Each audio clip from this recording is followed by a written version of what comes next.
John Bolton has either quit or been fired as National Security Advisor, depending on whether you believe Bolton, who tells the truth about everything even when it costs him his job, or Trump, who just makes stuff up all the time. Bolton and Trump had long been known to have serious policy differences. Trump, for instance, wanted to invite Taliban negotiators to Camp David for peace talks, whereas Bolton wanted to invite Taliban negotiators to Camp David for peace talks, then drop out of the rafters with a K-bar combat knife, slit their throats, and urinate on their writhing bodies as they died. In a similar way, the president wanted to go on a joint club vacation to the Grand Bahamas with Kim Jong-un so that the two leaders could drink Mai Tais on the beach, enjoy the musical stylings of a local Goombay band, and dance the night away until Kim agreed to get rid of his nuclear weapons.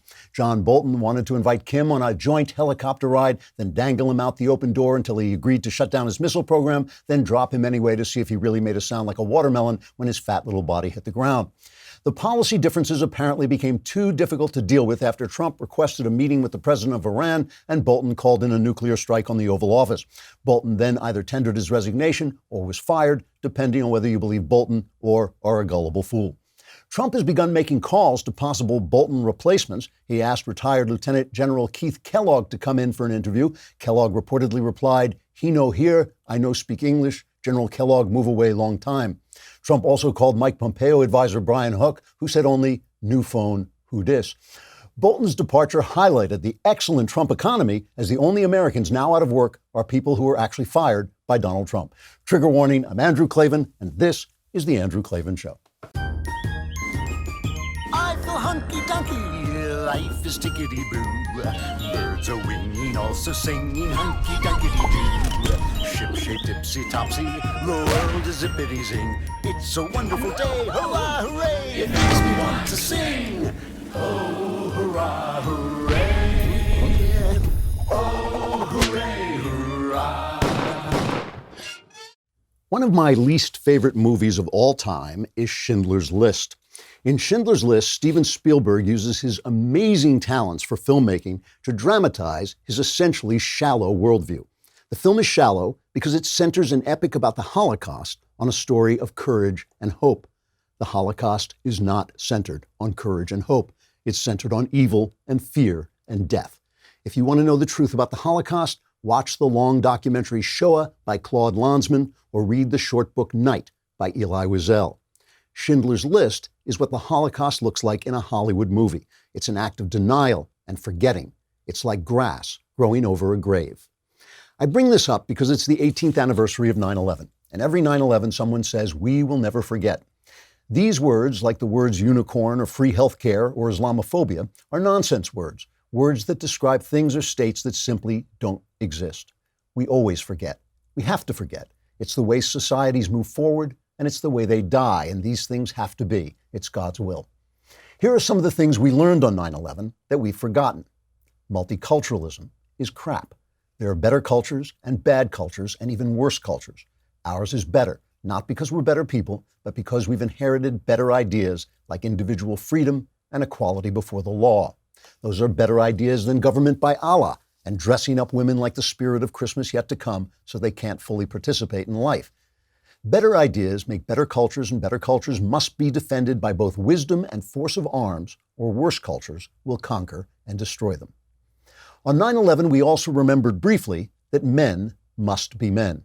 The police men and firemen who charged into the burning buildings to try to save people were essential men, necessary men, men worthy of our honor and respect because they lived up to the responsibility of their manhood, which reminds us of another inescapable truth.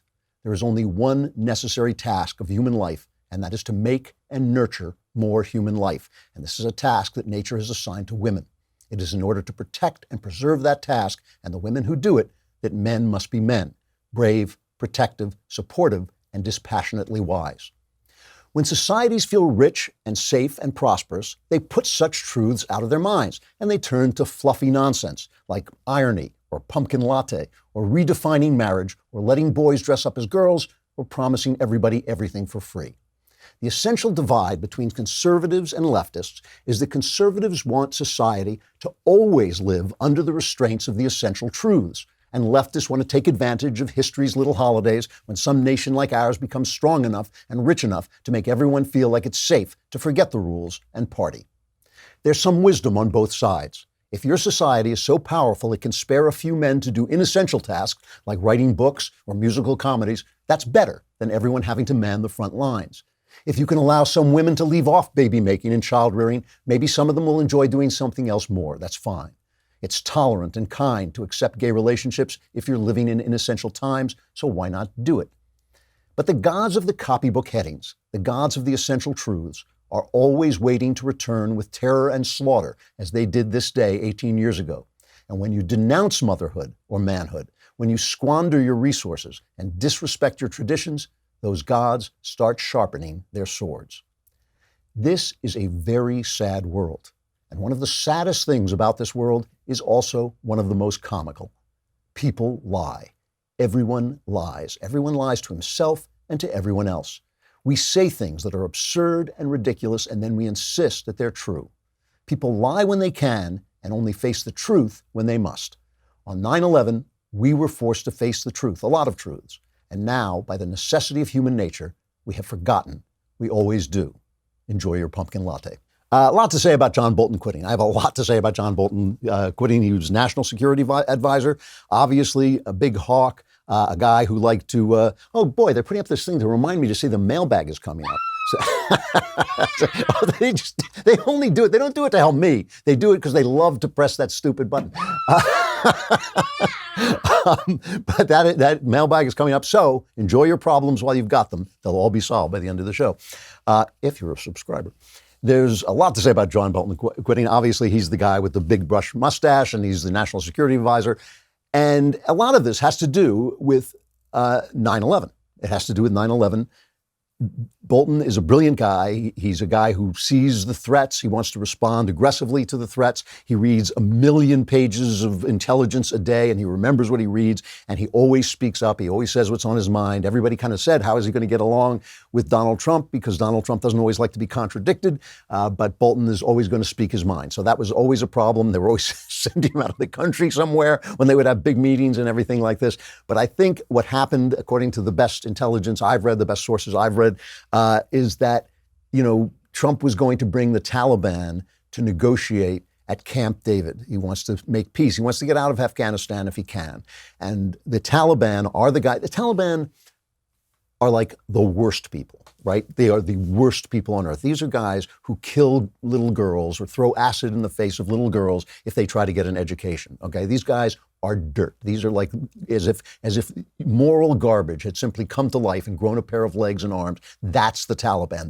They stink.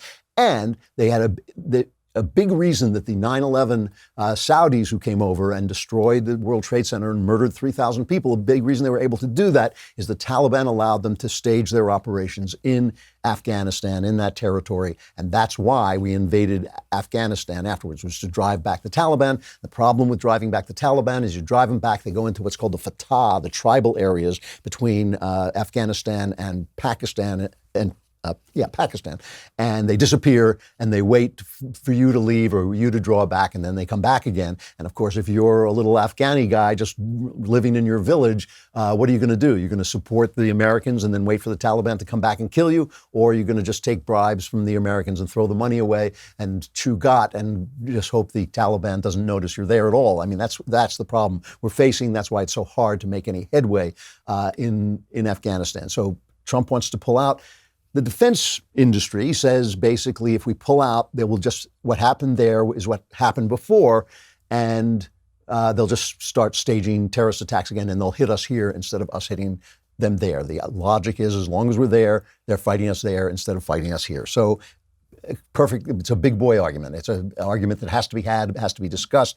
So when Trump, who will talk to anybody, Trump conceives of all problems in terms of personal negotiations. That is how he conceives of all problems, right? He doesn't think about national interests so much. He doesn't think of making sure that the White House is a bastion of principle. He doesn't think about making sure that the president only says things that we can respect. He talks about what a lovely, creative guy Kim Jong-un is. Kim Jong-un, a savage, insane murderer. He talks him up because he's in this negotiation. It's not that he's not trying to do a good thing. He's trying to do a good thing, but he's willing to say anything to flatter the guy, and that's the way he is. And of course, for John Bolton, who's all about the principles and the theories, he looks at this and he says, you're going to invite the Taliban to Camp David on 9/11, which, by the way, was a major, major Trump error, right? That was a major unforced error on Trump's part to bring them here in 9/11. People would have gone nuts. It would have looked terrible. He may have woken up to that, and it may be one of the reasons he now says those negotiations are dead. They're not happening. He blamed it on a terrorist attack that killed an American soldier. But it may have also been that suddenly somebody, smacked him upside the head and basically said, hey, remember, it's 9/11. This isn't going to work. Anyway, this apparently got so bad that Bolton, according to Bolton, offered his resignation. Trump said, we'll talk about it in the morning. Bolton woke up the next morning and resigned. And then Trump tweeted out that, no, he hadn't resigned. Trump had fired him. And I want to talk about that for a minute, too, because that's an important part of this. Why does it matter? Obviously, the left is going to say all this stupid stuff. The left is going to say, oh, it's chaos and this is terrible. And I'll talk about that in a minute. But the fact is, it's very obvious that Bolton is telling the truth. One, because Bolton always tells the truth. And two, because Trump always lies. And three, because there was a meeting scheduled and Bolton was supposed to be at the meeting. The meeting scheduled, a briefing the next day, and on the sheet was Bolton will be at this thing. So on the show Outnumbered on Fox, Harris Faulkner is announcing the news, and Brian Kilmeade is the guy outnumbered. By the way, let me just on a tangent for just a minute. If you never watched Outnumbered, I think it's supposed to be Fox's answer to The View. And the reason it's called Outnumbered is it's all women, and then there's a guy in there, and he's the one who's outnumbered. I think that's why they call it that. If you ever just want to see the difference between left and right, go and watch The View and then go watch Outnumbered. It is a serious, intelligent discussion of the day's events and none of this shrieking and screaming and broad generalizations that you get on The View. It is exactly the same as reading the New York Times op-ed page, Knucklehead Row, and then going over to the adults on the Wall Street Journal and hearing them discuss things. It is an amazing thing to see the difference between conservative ladies talking and left-wing women talking. It's an amazing, amazing thing. Anyway, here's the moment when Harris Faulkner, who hosts the show, announces Bolton's leaving, and Kilmeade gets a text from Bolton. The president has just fired his national security advisor. His tweet: I informed John Bolton last night that his services are no longer needed at the White House. I disagreed strongly with many of his suggestions. So there's that list, Brian. We don't know what's on it, but it's strong and long, as did others in the administration. And therefore, I asked John for his resignation, which was given to me this morning. I thank John very much for his service. I will be naming a new national security advisor. And then, of course, we heard from the just fired John Bolton saying that, no, it didn't actually play out that way. Well, John I Bolton offered to resign last night, and President Trump said, let's talk about it tomorrow. John Bolton just texted me. Oh. Just now, he's watching. Can you read it? He said, let's be clear, I resigned. And I said, do you mind if I say that while you were talking? And he wrote, yes. So John Bolton has just texted me to say, I resigned. The only reason this matters, I know the left makes a big, big fuss about Trump's chaotic style, but this is petty, and it's no way to treat people. It's no way to treat people like John Bolton, who are serious men, who deserve respect. They should be treated with respect. He did this to Rex Tillerson. He's done it to a number of people. I mean, it's the reason Comey, who's a small, squirrely little man, went after him with such a vengeance because he humiliated Comey. Yeah, that is bad leadership. It's bad leadership. And I think it's important to say it, that there is this point about Trump. One of the reasons, they had a special election in North Carolina. I think it was North Carolina or South? What's that? Yes, it was North Carolina. And the Republican won, but he won by a very small margin because suburban women don't like Trump. They look at Trump and they think, like, this guy's a bore. And it's a problem. It's a serious problem because Trump is doing a good job. As president, he is doing a good job. And that's a really important thing. Obviously, it's more important than anything else. But this pettiness and this way he alienates people makes it hard to hire good people, hard to bring good people into the Oval Office. And it means that people have to learn to live with him. And that is what you see a lot of. So you got Mike Pompeo. He comes out and he has to make this announcement. And Pompeo looks like the happiest person on earth. He looks so happy Bolton is gone. Obviously, Bolton, a troublemaker, a guy who just can't keep his mouth shut. And Bolton was Pompeo was just glowing. It was hilarious. But here is Pompeo's take. He says, I'm not going to talk about the palace intrigue and who said what. It's all about the policy. It's cut 4. I think President Trump, I watched his campaign. I've now worked with him first as CIA director and now as Secretary of State. Someone asked, would the policy be different absent any individual being here? These have been the president's policies. We give him our best wisdom. We share with him our understanding. When I was intelligence director, we did our best to make sure he had the facts and data available so he could make good decisions. But I don't think any leader around the world should make any assumption that because some one of us departs, that President Trump's foreign policy will change in a material way.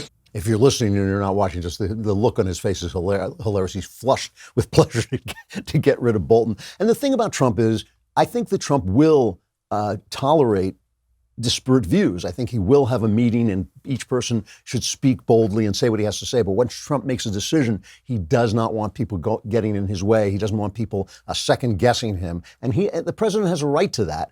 And Bolton just can't keep his mouth shut. And I think that once this came out, that the Taliban had been invited to Camp David and it would have coincided with 9/11, I think Bolton must have just hit the roof. And I think he must have gotten in Trump's face a little bit. And again, I don't think he was fired. I think that Bolton resigned because it's just a very difficult thing. Jim Mattis resigned. And then Trump, in a petty way, forced Jim Mattis to leave early, months before he said he was going to leave. His resignation would take place. This pettiness in the Oval Office, it is a general problem because let's say you are the best at what you do and the president calls you and you know he's going to humiliate you and make you look bad and it's going to be 18 months of just dealing with this guy ranting and raving and wrong-footing you all the time. You don't want to show up. Now, people do it because these are patriots. John Bolton is a patriot. Mike Pompeo is a patriot. These are guys who show up and do their job because they believe in the country and they believe in the presidency and they believe it's a good thing for the president to have their advice. But it's harmful. It is harmful to the state of the nation that Trump is such a petty guy. I don't like the rudeness and I don't like the pettiness. And believe me, if they didn't matter, I wouldn't mention them. If they didn't matter, if I thought we could win and go on and have conservative governance and do the right thing, it wouldn't bother me. So here is Lindsey Graham. And Lindsey Graham is obviously like the Trump whisperer. He's a guy, he said, he was on Fox News talking to Bret Baier. And he said, the president is a handful. That's what he said. But he has learned how to deal with the president he has. Why? Because he's the president. He is the guy we've got. And so this is Lindsey Graham reacting to what's going on in the Oval Office. I think Bolton looked at Trump through the traditional foreign policy lens. I've abandoned that. The conventional wisdom, you don't talk to bad guys, you elevate Kim Jong-un. I don't care if President Trump and Kim Jong-un go on vacation. If that's what it takes to give up the nuclear weapons, I'm okay with personal diplomacy that's unconventional. I'm okay with talking to the Iranians as long as we get a better deal. What would a better deal be? They can have nuclear power, but they can't enrich or reprocess uranium. That would be a better deal. So I'm not here to lecture the president. You beat me, you beat 16 other Republicans, you beat Hillary Clinton. Let's give your way a try, and I'm going to support him all I can. But looking at North Korea as an example, as a blueprint, what do you see out of those negotiations and those two summits? No worse than where I see better. You see better. No nuclear missile testing, no bombs being exploded, a personal relationship that may lead to something new and different. Everybody before Trump, how well did it work out? So to those who want to criticize the president, how well did you do in Iran? How well did you do in North Korea? I'm a pretty hawkish guy. But after 18 years, it's okay to reevaluate our commitment in Afghanistan. It makes perfect sense to me. That to me is the voice of wisdom. That to me, Lindsey Graham is the voice of wisdom. He wants certain effects. He wants certain results. And so Trump is the guy in office and he's doing things differently. He wants to negotiate with guys that Lindsey Graham would traditionally not want to negotiate with. But he says, okay, if you get what we want, then fine. That's the way it's going to be. And there's no one else in the Oval Office. There's no other president to be dealing with. So he's dealing with the facts on the ground.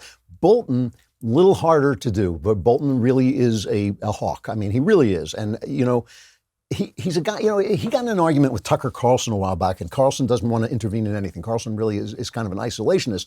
And Tucker would say, you get rid of Saddam Hussein, You go in and you get rid of Saddam Hussein. Saddam Hussein is a bad guy, but now Iran, also a bad country, has all this power. And Bolton, is like the old Beach Boy song. Remember the Beach Boy song, "Bomb, bomb, bomb, bomb, bomb Iran"? That's like what Bolton's idea was. He would just blow Iran out, or send Israel in to blow Iran's nuclear facilities to pieces and all that. And that always resonates with people, especially conservatives. They say, yeah. But the thing is, there's wisdom on Tucker's side too. What he's saying is these are awful places where if there's a balance of power and one awful guy is balancing off another awful guy, and Iran and Iraq are fighting, don't intervene. If your enemies are killing each other, don't interrupt. And that's the kind of wisdom that Bolton doesn't believe in. Bolton believes that we have to go out and pre-handle the problems. I gotta say, so this is Rand Paul. Rand Paul, who is very much on the Tucker Carlson side, he came out and he's thrilled that Bolton is gone. I think the threat of war around the world is greatly diminished with Bolton out of the White House. I think he had a naive point of view for the world that we should topple regimes everywhere and institute, democratic governments, and we would make the world perfect or remake the world in our image. And frankly, it just doesn't work that way. There's a lot of history of getting rid of strong men in the Middle East and having them replaced by vacuums or chaos, or actually making the place more hospitable for terrorist training. So I think his idea that the way you deal with Iran is you just topple the government, or the way you deal with North Korea is you topple the government, really wasn't what the president's been talking about. The president's actually talking about not having regime change and finding a diplomatic solution to some of these conflicts around the world. And I think the president deserves to have somebody who is his national security advisor who actually will try to further his policy and not try to stymie it. Now, I just want to say that, again, these are big boy questions. It's not like, one guy knows the answer and the other guy doesn't know the answer. They're dealing with what happens if I do this, right? Which is always murky because you do not know which way the dominoes are going to fall. You don't know what's going to happen, and there's going to be chance and things that come in that you can't foresee.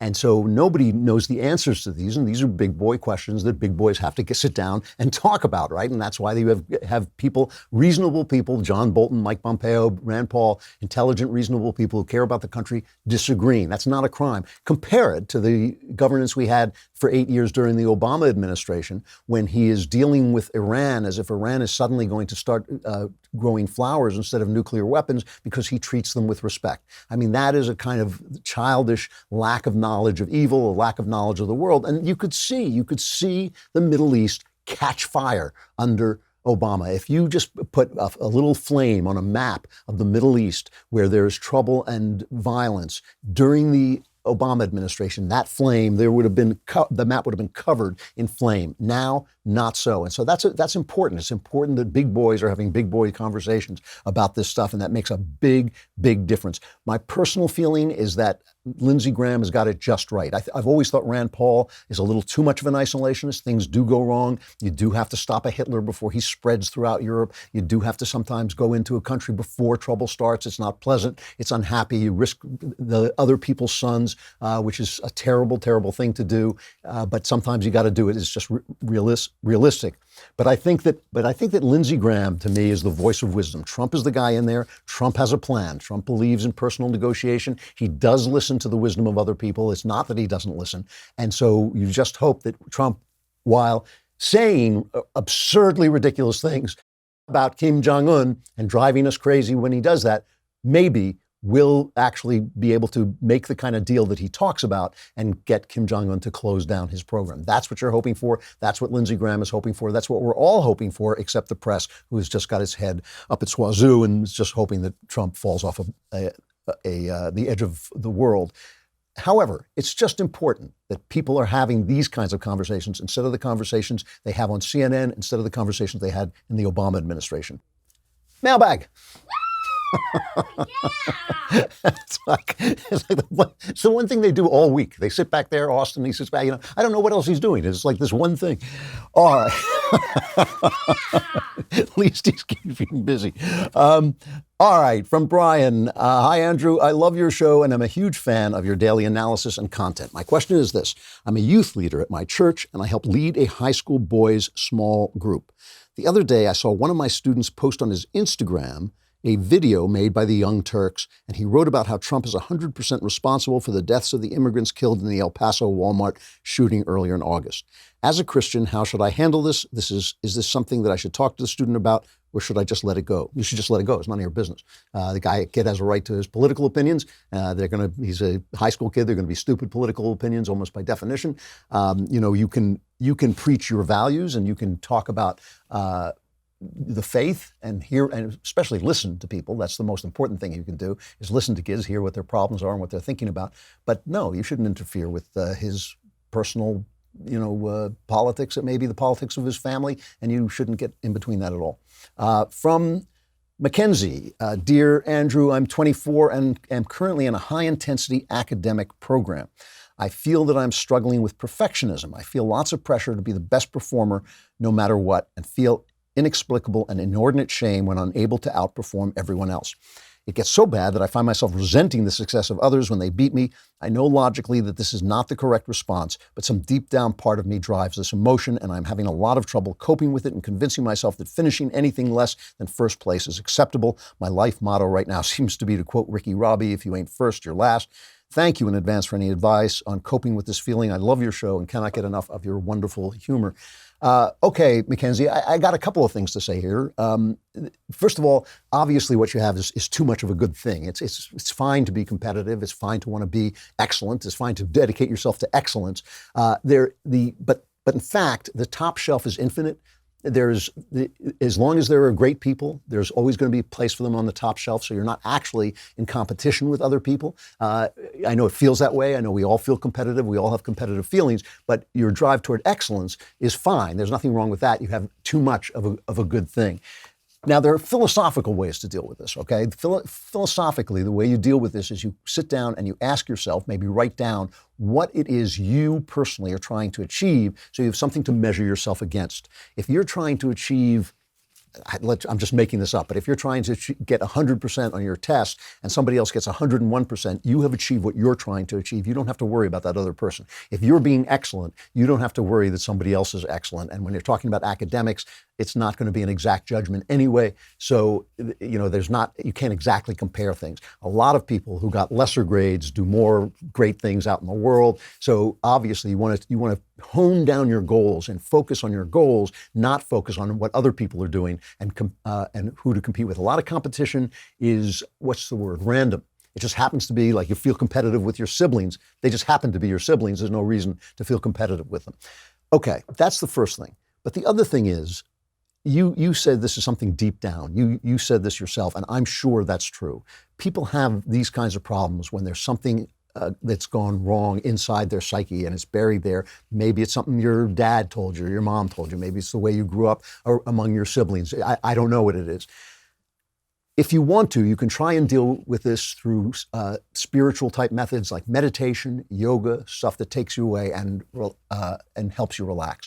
But you should also probably talk to a counselor, because these things get wedged in. They're like little knots in your system, little knot. And a good counselor, a trained therapist, can just untie that knot and make it go away. And then you can deal with it through breathing and through yoga and all the other things. So don't be afraid to get some counseling on this. It does sound to me like you have a problem. The fact that you're writing to me tells me that you have a problem. It's not just a drive toward excellence. It's even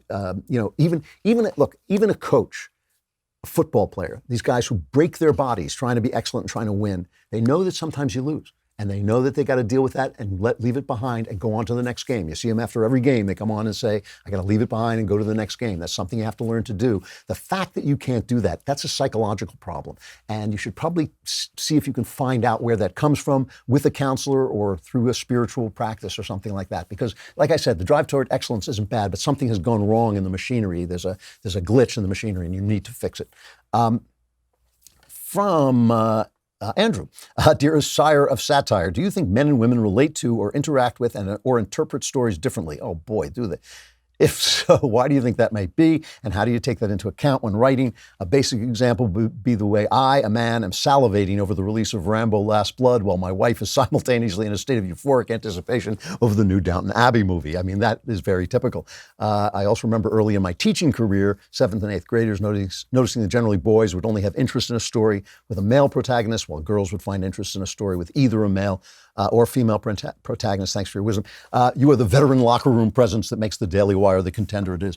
I've been dealing with this all my life. I'm a professional novelist, screenwriter, and you write stories. And one of the problems I've had as a career problem is that I write stories that delve into things that women are interested in, namely character. Women are interested in character, inner lives, emotions. Men are interested in actions and objects. It's just the way we're built. That's what we're honed to do. It's like I was talking at the opening about 9/11, I was talking about the fact that women are made to nurture children, to understand emotions. Men are made to build things and construct things. And so we deal with different stories that help us, that enrich our lives. I mean, men love stories that have all these facts in them. I have to be honest, I can't stand them. You'll read a thriller and it'll tell you how to take a Jeep apart and turn it into an airplane. And guys love that. I don't want to know that. I want to see people interact more in the female fashion, although women's stories drive me insane. I got to tell you one hilarious story. I've told this before, but it's worth telling. I worked for Sally Field on a movie project once. Lovely, lovely lady. And we sat and had lunch and we talked about how the story should go. And then I thought, well, she's got a new movie out. It was called Steel Magnolias, and it was this weepy about a hair salon or something like this. So I thought I better go see, Sally, I'm working for her. I got to go see her new movie. So I went and saw Steel Magnolias in a multiplex, and next door, Glory, one of the really terrific war movies of that time, was playing on the other screen. It was so painful to me to watch Steel Magnolia. I actually ended up with my ear, so help me, pressed to the wall so I could listen to Glory. While I was doing my due diligence and watching Steel Magnolias, men and women are very different. There are two different kinds of people, only two, men and women. Those are the different kinds of people, and they relate to stories because stories teach us about our inner lives and about the way we experience in the world. And so men want stories more that deal with their manhood and help them deal with the things that men like, and women want stories that help them deal and experience and learn about the things that they like. It's perfectly natural. Guys like me who are artists who have that creative thing, which is a little bit more, gives you kind of a what they call an anima, a feminine side. I like to hear stories that also deal with human nature because human nature fascinates me. So that is it. We are given stories to tell us how to do the thing that we are supposed to do in our gender.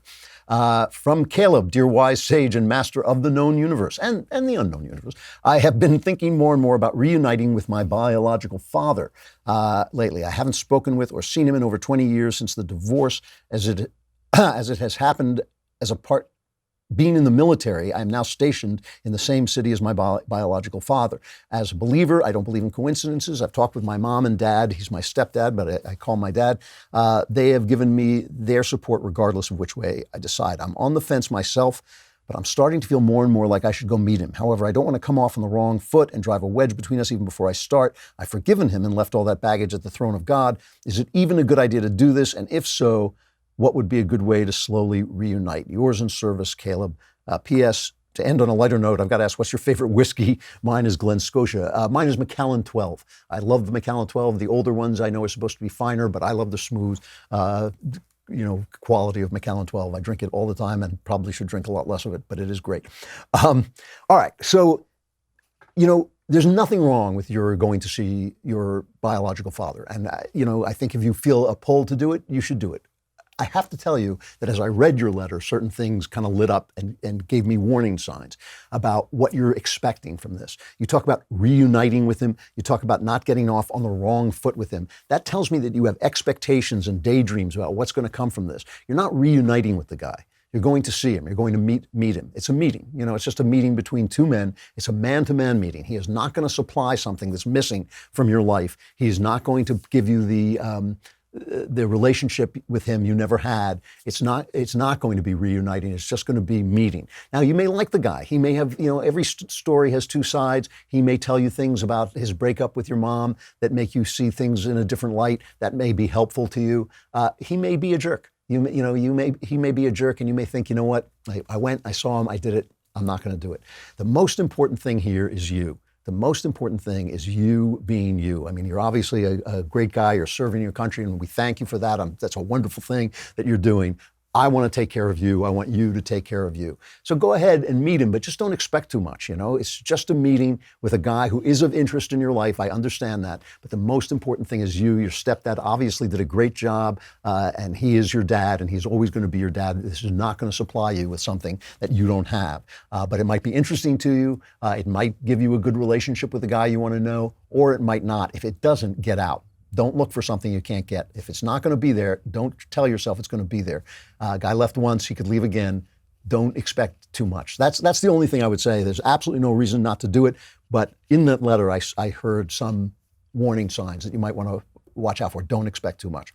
From Adam, Senior Klavan, I am 35 years old and can remember growing up in the 90s and early aughts before everything in pop culture and sports was overrun by politics and identity politics. My question: do you think there's any chance at all that the culture can return to normal in the next few decades, or will the patterns of the last decade or so continue with every TV show, movie, and sport becoming super political? And just how bad can it get before it's untenable? It can get bad, but yeah, it'll change. Things always go back in different ways. They don't go back to the way they were. Nothing ever goes back. That's why I always hate it when people say, well, the pendulum will swing back. That's not the way it works. Every change is a change, and you can't go back completely. I've been saying for a long time, I think an era is coming that will be in some ways reminiscent of the Victorian era. I think we will be sexually less free in good ways. I think there'll be a lot more sexual morality. I think that because the other way doesn't work, I think there'll be a revival. I think God will become acceptable in polite society again. I think that there'll be a lot of things that remind us of that. And I think that's a good thing. The Victorian age was a really interesting time it was a liberalizing time and a conservative time at the same time. And it was a time when Britain expanded its empire, which was, I think, a good thing for the world overall. So yeah, things changed tremendously. I mean, look at it this way. The culture is so different now from the culture when I was a kid. It's going to be so different when you're my age from the way it was when you were a kid. There's a lot of change, sometimes more change than you could possibly ever expect or imagine. Those are my sense of where things are going, and I have an amazing way of being right about these things, but I may be wrong. It may change in other ways and in far different ways. Obviously, expect the unexpected, because you can be sure that will happen. From Brad, Dear Andrew, Sage of the Multiverse. When Jesus said in Matthew, you have heard the commandment that says you must not commit adultery, but I say anyone who even looks at a woman with lust has already committed adultery with her in his heart. If your eye, even your good eye, causes you to lust, gouge it out and throw it away. It is better for you to lose one part of your body than for your whole body to be thrown into hell. Is this just about men's lustful thoughts? Where do you see the line between the thought and the act? Is there any credit for restraint from acting on the thought? After all, I didn't do anything to the woman. I didn't steal the car. I have a lot of thoughts that would be a sin if I acted on them. If the angel on my right shoulder sways me more than the devil on my left shoulder, is it still sinful? Thanks for all you do.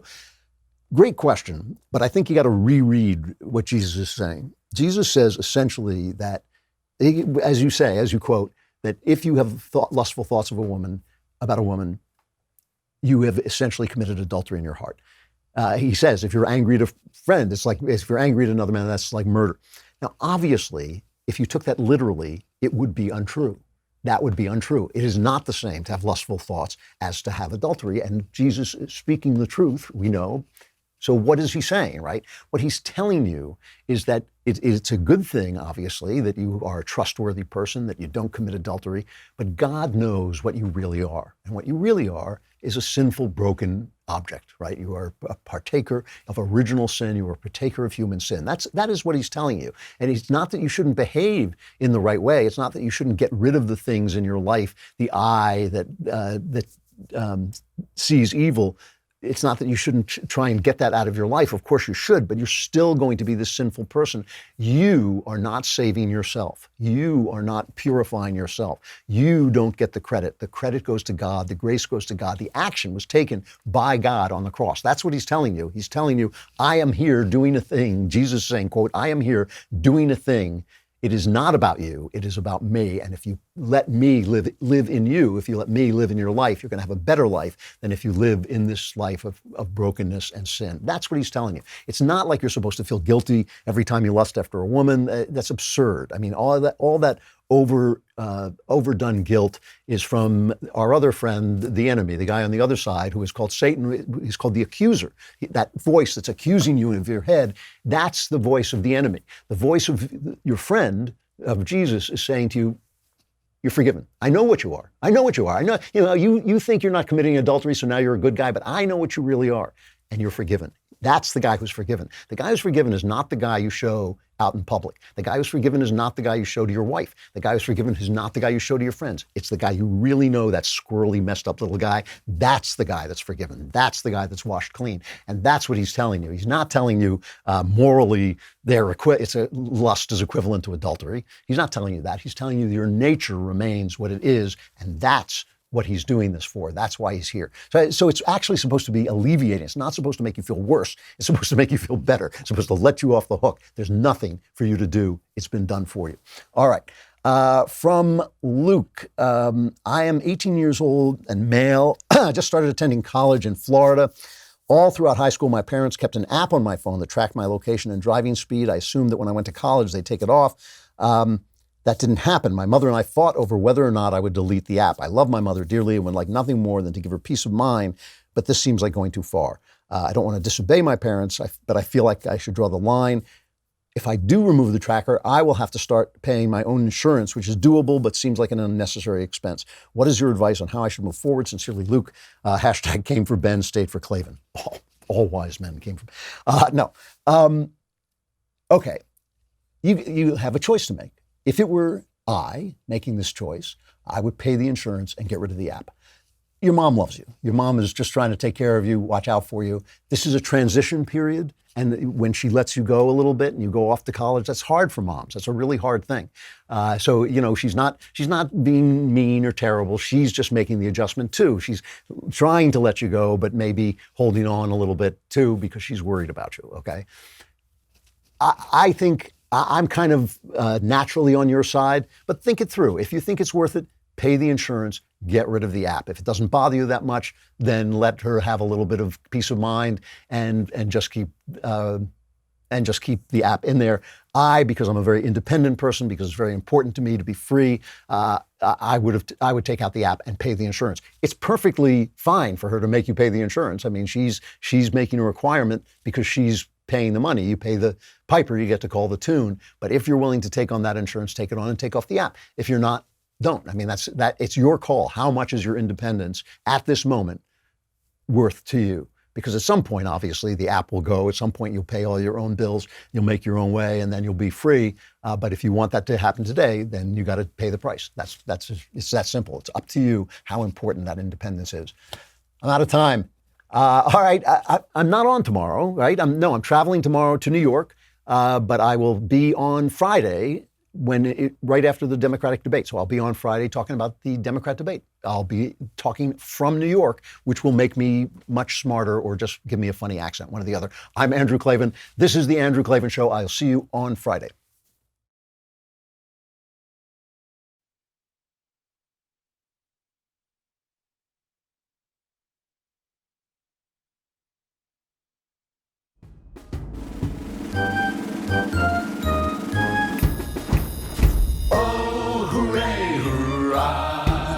The Andrew Klavan Show is produced by Austin Stevens and directed by Mike Joyner. Executive producer, Jeremy Boring. Senior producer, Jonathan Hay. And our supervising producers are Mathis Glover and Robert Sterling. Assistant director, Pavel Wydowski.